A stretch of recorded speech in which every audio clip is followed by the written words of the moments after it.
सृष्टि के प्रारंभ में, जब समय और संसार का अस्तित्व भी स्पष्ट नहीं था, तब एक स्वर्ण अंडा उत्पन्न हुआ जिसे हिरण्यगर्भ कहा जाता है। यह स्वर्ण अंडा जल से भरा हुआ था।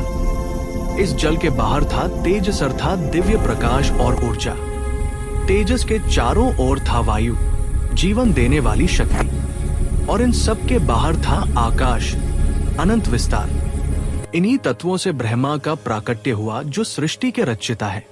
इसके बाद उत्पन्न हुआ अहंकार अर्थात मैं की भावना, व्यक्ति की प्रकृति, स्वभाव और पहचान। महातत्व से अहंकार के 3 रूप उत्पन्न हुए। पहला सात्विक अहंकार, जो ज्ञान, शुद्धता और संतुलन का प्रतीक है। दूसरा राजसिक अहंकार, जो कर्म, गति और ऊर्जा को दर्शाता है।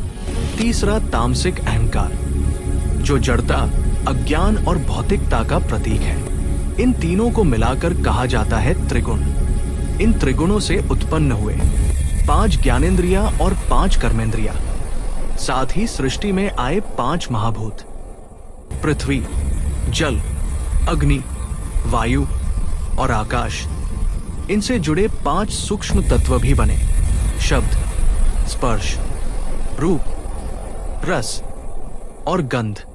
इन्हीं से कान, त्वचा, आंख, जीभ और नाक जैसे इंद्रियों का विकास हुआ। इसके बाद भगवान विष्णु ब्रह्मा के रूप में रजोगुण को धारण कर सृष्टि कार्य में प्रवृत्त हुए। ब्रह्मा द्वारा देवता और दानव, मनुष्य और पशु, पक्षी और सरीसृप, सभी चल प्राणी उत्पन्न हुए। साथ ही पर्वत, नदियां, समुद्र, वृक्ष, वनस्पति और समस्त अचल जगत की भी रचना हुई। इस संपूर्ण सृष्टि के संरक्षण के लिए भगवान नारायण सत्वगुण को धारण करते हैं, और जब सृष्टि को लय की आवश्यकता होती है, तब रुद्र अर्थात भगवान शिव तमोगुण को धारण कर संहार का कार्य करते हैं। ये संहार विनाश नहीं, बल्कि नव सृष्टि की तैयारी है। प्रत्येक कल्प के अंत में महाविष्णु क्षीर सागर के जल में शेषनाग पर शयन करते हैं। इसे कहा जाता है योग निद्रा।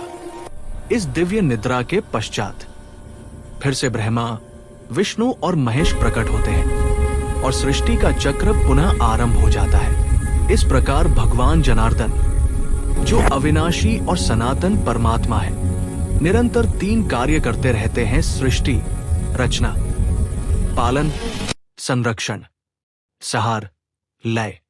ब्रह्मा, विष्णु और शिव अलग अलग रूप अवश्य है, परंतु तत्वतः वे एक ही परम सत्ता है, एक सत्य, एक परमात्मा, एक अनंत चेतना।